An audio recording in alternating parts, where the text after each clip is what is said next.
Moving to the next slot, the third speaker of the L&D podium talk is Mr. Suryaprakash Mahapatra, the founder himself. Mr. Mahapatra is the global head talent transformation at Wipro BPS. Sir is the member of Leaders Excellence at Harvard Square and has held prestigious posts at HP and Wipro in the last 15 years. Last but not the least, Sir is also the member of World HRD Congress. So, the intellectuals of Bhubaneswar, are you ready to hear from the multi-talented personality, Mr. Suryaprakash Mahapatra? A big round of applause for Mr. Suryaprakash, please. The platform is all yours now. The topic that I have chosen today is a compilation of my own personal experiences in life, my own lessons and learnings in life, and I have compiled them into 15 attributes which will make us successful in life. And the title of my presentation today is 4 C's and 4 P's and 4 D's towards becoming a CEO. So, before we move on, I would like to know how many of you are a CEO today? Any one of you is leading a company, organization, enterprise, either business, social, political, whatever? Though I can't see you very well, I can see a few hands have gone up, not too many, few of them, which is absolutely fine. So, definitely compliments to all the hands which went up, and they have definitely put in all their best efforts to get where they have got today. How many of you really aspire to become a CEO one day? Many more hands going up. So that's what we're going to talk about today, 15 attributes. It's not based on any book. It's not borrowed from any expert. Of course, I have got my learnings from many of my mentors, my coaches in life. Lots of this have come from my own personal experiences. So, let's begin with the 4 C's to start with. The first one, in my opinion, is the creator. It probably sounds a little unusual for a business leader who is working for a multinational IT company, heading a function, talking about the creator. That probably comes at the end in of many business leaders. But the first thing, I believe, the most important thing for any one of us to become successful, if you really want to aspire to a business leader, a social leader, a leader of an enterprise, a political leader in any space, most important thing is alignment with the creator. When we pour water on the ground, what happens? It starts flowing down, isn't it? When you are igniting fire, what happens? The flames go up. And why does it happen that way? The water has an inherent desire to merge with its source, which is the ocean. The fire has a desire to unite with the sun, which is its source. So I'm sure you would agree that Atma has a desire to unite with Paramatma. That's the desire that each one of us have. Unfortunately, sometimes we don't realize that, because when the sky is clouded, when the sky is overcast, we can't see the sun ray. The rays of the sun are always there. The sun is radiating all the time. But sometimes, because of the clouds, we don't get to see it. Similarly, we have the desire, and the Creator has that pull all the time. But sometimes our mind is clouded. we don't get to believe, we don't get to realize, understand and experience the Creator. That's why to understand the Creator, we need a spiritual guide, a guru, who is the connection between the Supreme Source and each one of us. So to become successful, the very beginning is the Creator, nobody else. What comes next? What's the next important attribute? The next important attribute, if Creator is the most primary source, then His creation has to come next. It's His creation. The moment I say night, it presupposes the existence of day. The moment I say light, it presupposes the existence of darkness. The moment I say I, it presupposes the existence of others. Ladies and gentlemen, the louder I say I, that louder it presupposes the existence of others. I have no meaning without others around me. The next most important attribute after Creator is His creation. Let me tell you something what nature is teaching us about this. There was a father and a child, his daughter. They decided to go to the mountain. They went to the mountain top and they're walking on the mountain, and all of a sudden the small cute little daughter, who's probably 3 or 4 years old, fell down on the mountain, and the child screamed, "Ah!" From the remotest corner of the mountains, God knows from where, there was a response. "Ah!" The little child was surprised. She stood up and asked, "Dad, who is this?" And the child said, "Who are you?" There was a response from some part of the mountain, "Who are you?" The child was surprised. She looked at the father again. This time the child was a little angry. She said, "Who are you? Why are you talking behind me? Come in front of me." Believe it or not, there was a response again from the mountains. "Why are you speaking behind me? Come in front of me." The child was feeling helpless. He was very upset. The child looked at the father, "Dad, what's going on?" The dad smiled, looked at the child and said, "My dear child, this is the echo of your voice. Can you just try something else now?" The child said, "What, Papa?" The father said, "Can you say, 'I love you'?" The child said, "I love you." There was a response from the mountains, "I love you."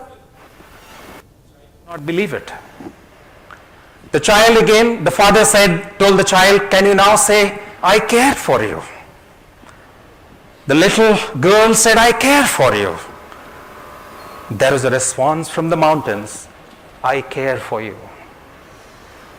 The father looked at the child and said, "My dear daughter, this is what nature is teaching us. If you're giving abuse and anger, there's what you get in return. If you empathy, this world, it's what you're going to get in return." So become successful if there's the creation that comes next. Comes next. This cat. You must be feeling helpless. This man is not talking about business, talking about strategy, he's not talking about how to make money, wealth. He's talking about creation, and then talking about character.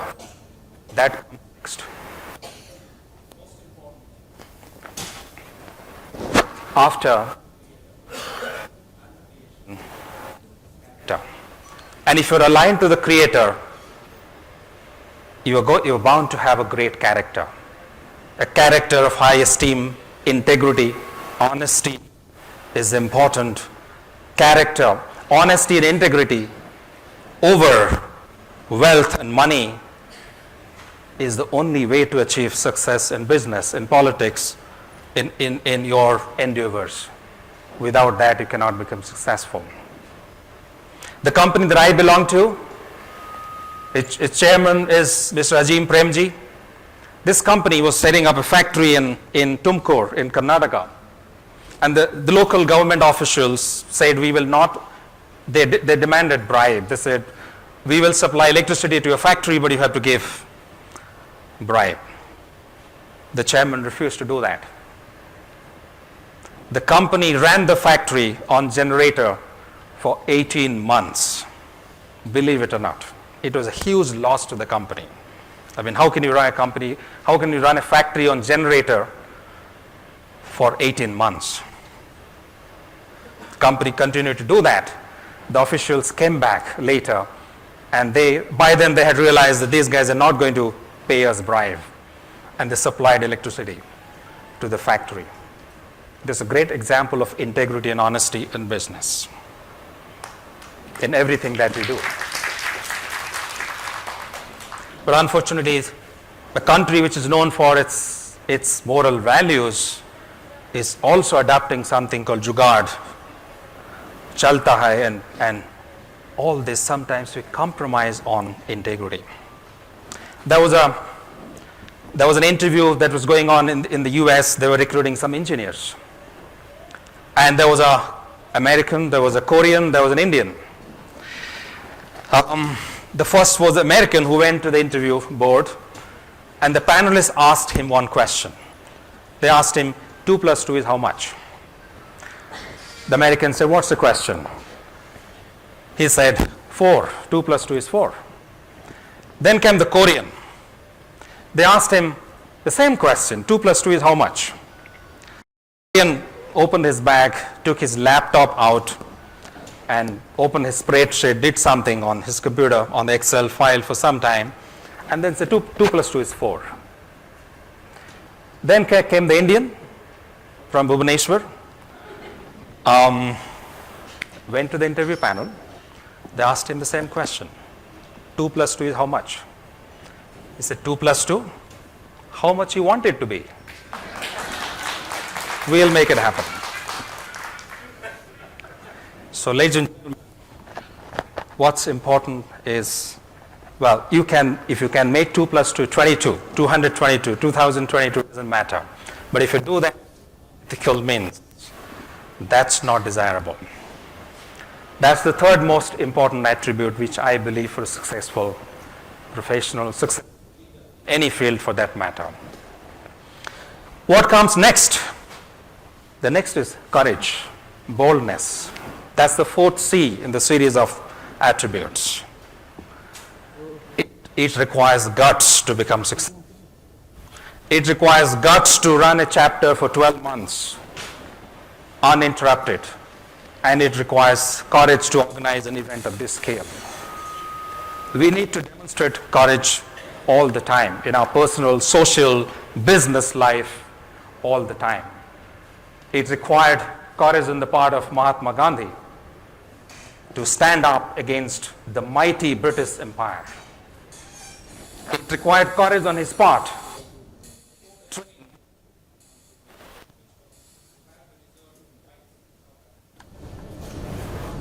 It required courage for Anna Hazare to rise up and then start a movement against corruption.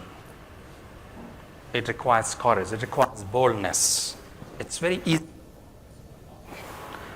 It's very easy to be in our comfort zones. But what's important for us to become successful is to become daring, is to gather the strength to take on any power in this world. It doesn't matter which family background you come from. It doesn't matter what's your education qualification. It doesn't matter which state you were born in.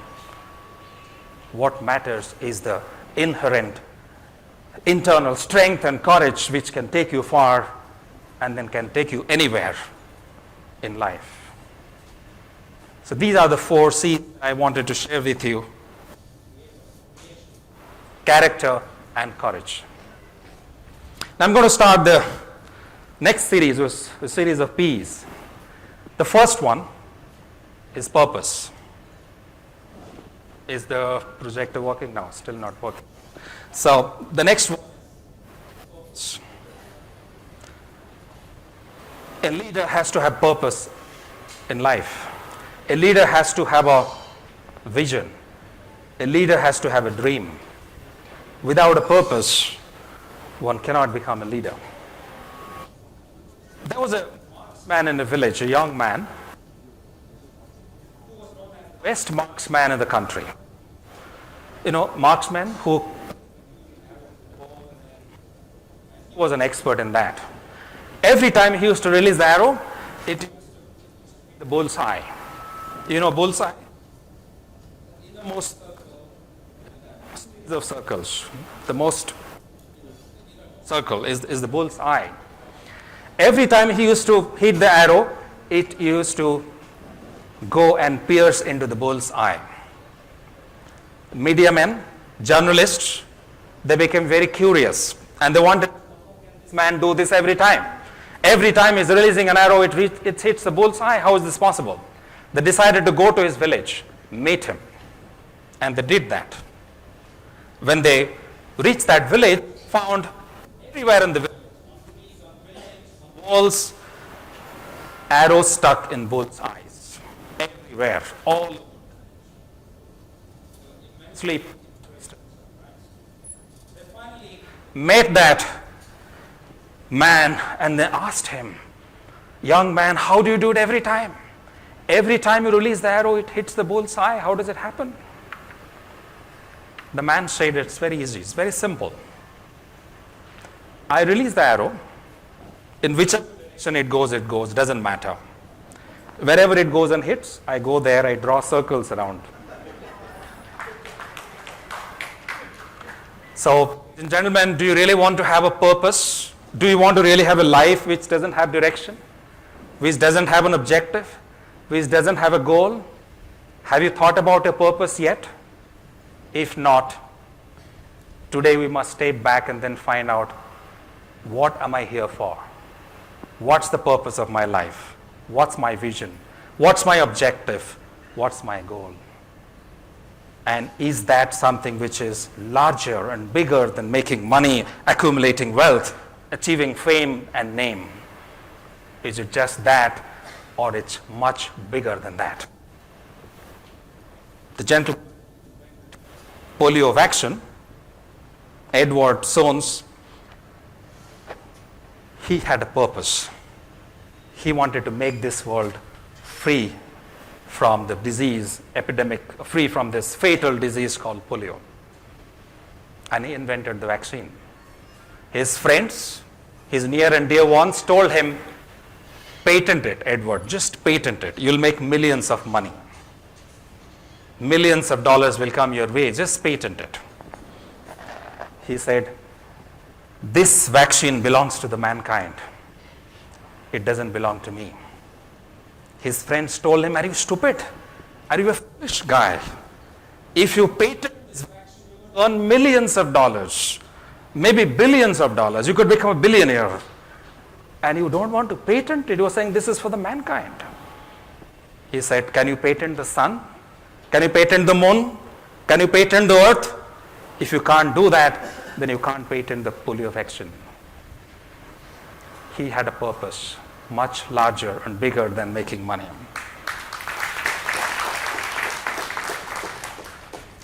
But it's not enough to have a purpose. You need to be passionate about it. So passion is the next P. Be crazy about your dream. Just go after it. People will say you are mad, call you a crazy man. They will laugh at your dream. But just pursue it with passion. That's the second P that I wanted to talk about. The next one is perseverance. It's about not giving up. It's not enough to have a purpose. It's not enough to be passionate about it. But if you just give up, if you don't have the resilience, don't have the power to bounce back, if you don't have the strength to stand up when a tsunami knocks you down, you can't become successful as a leader.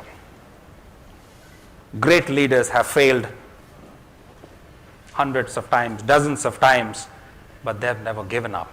If they believe that they have a purpose which is larger than making money and wealth, if they're passionate about it, follow through this till the end. And they have great resilience.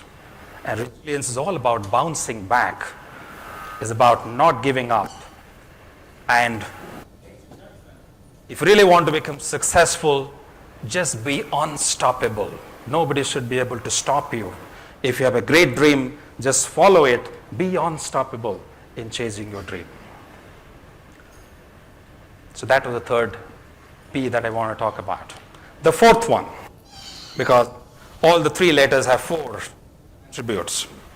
The fourth one is pace, your speed of action. It's not enough to have a great purpose and passion if you're not moving at a good speed, if you're not agile, if you're not moving fast. That's where the business angle comes in. You may have a great idea. You may have a great thought. You may have a great solution in mind. You may have a life-changing idea, but if you can't take it fast, if you can't really move it quickly, then probably it becomes meaningless, because there is competition, because we're living in a dynamic VUCA world where things are changing very fast. So the rate of change, the rate of progress, the rate of movement has to be really, really fast. So pace is the most important thing. I remember, and then how do you really move quickly? Things are not really moving well. Can you move that faster? I'll just share another interesting anecdote. Ratan Tata was having a meeting with the workers of the Tata company, and he was inquiring about any concerns, etc. Some of the workers said the toilets in the factory are not in good condition. They're in a very, very bad condition. They asked one of the senior executives, they said, what's the condition of the toilets of the executives, the managers of this company? They said they're in good condition. The workers complained that the toilets that we use are in a very, very bad condition. The toilets meant for the executives are in good condition. They were complaining. Ratan looked at one of his senior executives and asked how long it will take for you to fix this problem, to repair all these toilets and then bring them up to the mark. The executive said it will take about 3 months' time. So Ratan Tata said it will take 3 months. Okay, no problems. So there were a signboard in front of the executives' toilets. We said toilets for executives. And there's another signboard for the toilets meant for the workers.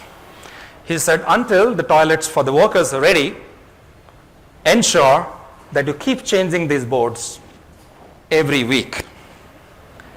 Every week you keep changing these two boards. So the toilets meant for workers will become the toilets for the executives for 1 week. And then we'll swap it again. Believe it or not, ladies and gentlemen, the toilets got repaired in 1 week's time. So which taken 3 months, got ready in 1 week. That's a leader's way of making things move faster. And he made it happen. This is just one example. But as a leader, you will have to take things faster. So those were the 4 P's that I want to talk about. A purpose, a life with a purpose, and then passion, which you are passionate about it, then perseverance, and the 4th one was pace, the speed. Now let's come to the 4 D's. The first one is about domain. We talked about all these, attributes. Now you're in skills. Domain knowledge. If you want to be a leader in HR, make sure that you have strong knowledge in HR domain. If you want to become a leader in politics, ensure that you have strong knowledge of the political domain. If you want to become a leader in L&D, make sure that you have got enough knowledge about L&D. So domain is something that cannot be ignored. If you want to become a good technology guy, make sure that you understand and you have mastery over your domain. So domain is extremely critical. The next one is digital. It's not important, it's not enough to know HR to become a leader in HR space. It's not enough to know politics to become a leader in politics. It's not enough to know about sociology or administration or technology or any space to become a leader in that space. Technology is an important thing. Digital is another important thing in today's scheme of things, where we need to understand technology. How can technology transform lives? Many of us have come here using either an Ola or Uber or any other service, which has been a life-changing experience for all of us. So this time, when I came to Bhubaneswar, on my earlier occasions, I used to borrow my brother's car for a few days. And this time, I said, I don't need it. He was offering this to me. He said, you are going to this event of yours?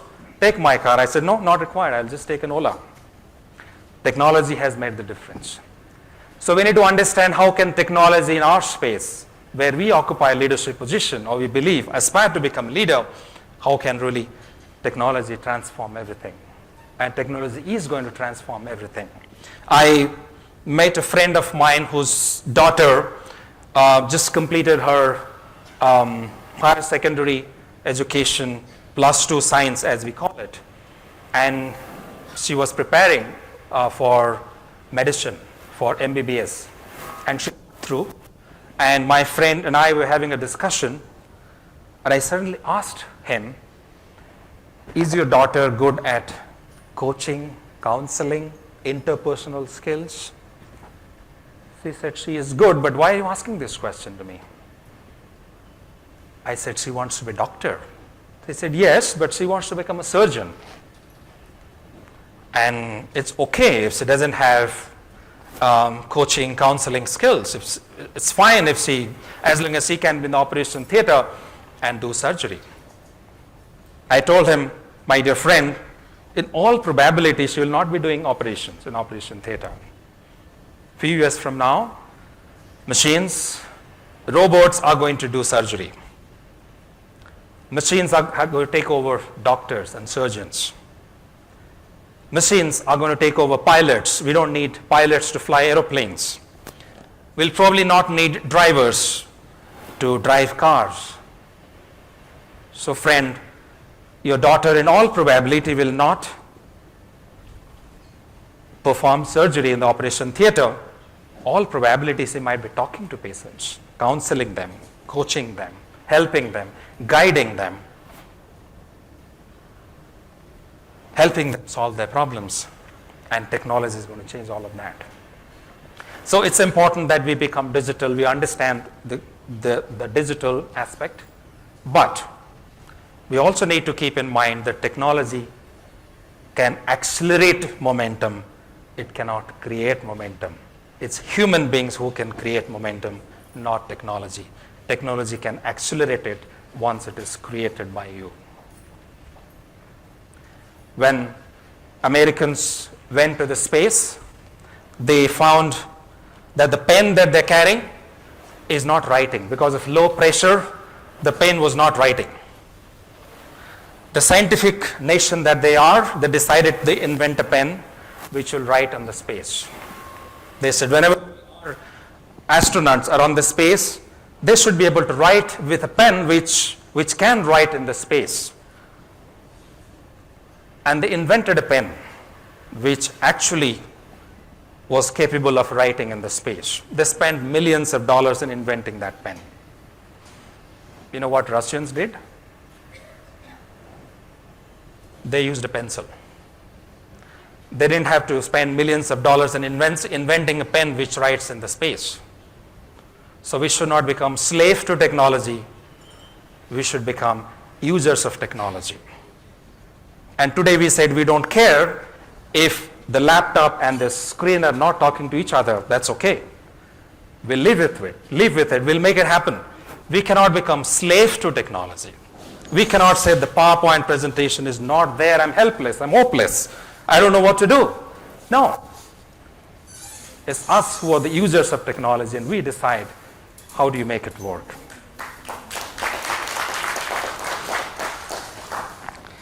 The next D is about dialogue.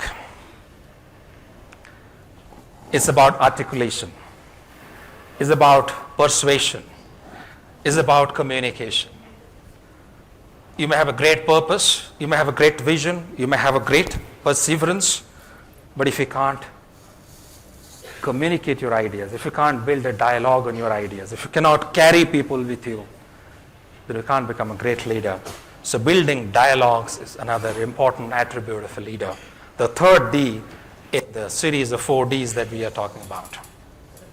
The fourth one is about design, not about computer design, not about design on your canvas. This is about designing solutions.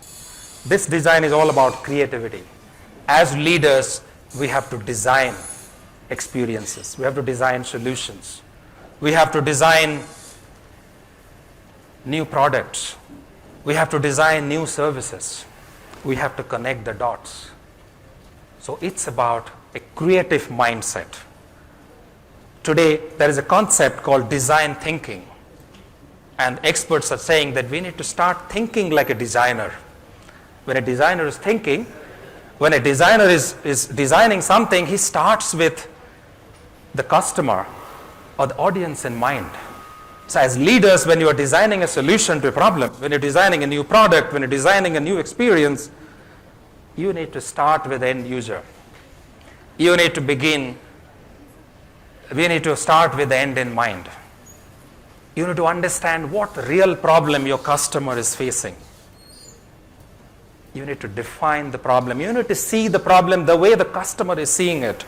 You need to look at the problem in the eyes of your customer. And then design a solution which can be a good experience for your customer. So think like a designer. That's the 4th E that I wanted to share with you. Now, ladies and gentlemen, come to the last part of this series, which is CEO, because now we want to become a CEO, isn't it? And we have now mastered the C's and the P's and the D's, and now it's time to become a CEO. So what does CEO stand for? C stands for communities. As leaders, you must build communities. Don't build parties or organize. Don't create groupism. By communities, I mean build communities, bring people together with a common purpose, with a common cause, with a common objective, with a common passion, with the same amount of energy and the same amount of life. Bring communities, build communities. Transform people by building those communities, because communities create movements. As you want to become a leader, you need to build communities. The next one is build experiences. CEO. C stands for communities. E stands for experiences. Create experiences for yourself, for your teams, for people around you. Create life-changing experiences for others. O stands for outcomes. Create outcomes. Now, integrity. It's not enough to have great ideologies. It's not enough to have great solutions in mind. Create those tangible outcomes, because that's how you'll be known as. And your true competence will be tested in spite of your failures, in spite of all your backlash, in spite of all the pullbacks. You will still have to create outcomes. Create those outcomes. And then you're ready to become CEO. If you go back to all the 15 attributes, all the C's that I talked about, if you imagine this, yourself as a tree, then your creation, character and courage, they're the roots of the tree. They're the roots. Always be attached to your roots. Never be disconnected. If I talk about purpose and perseverance and passion and pace, they're the stem of the tree, because that holds the tree together. And your skills, whether it's domain, digital or dialogue or design, they're the branches. And finally, communities, experiences and outcomes are the flowers and the fruits. That's how you plant and then create a beautiful tree which can create fruits. So it begins with the roots and it goes all the way up to the fruits. The journey from the roots to the fruits is a phenomenal one. I wish you all the best. As you get ready to begin that journey to become a CEO, as you embark on this new journey, thank you very much. Wish you all the best.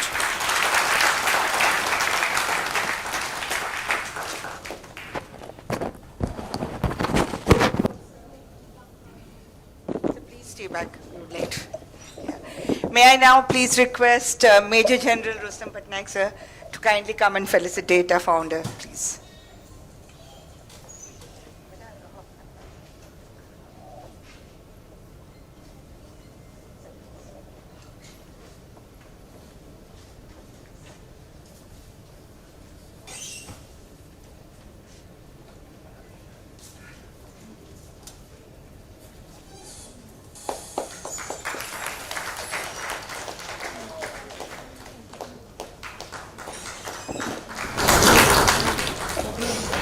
Thank you so much, sirs.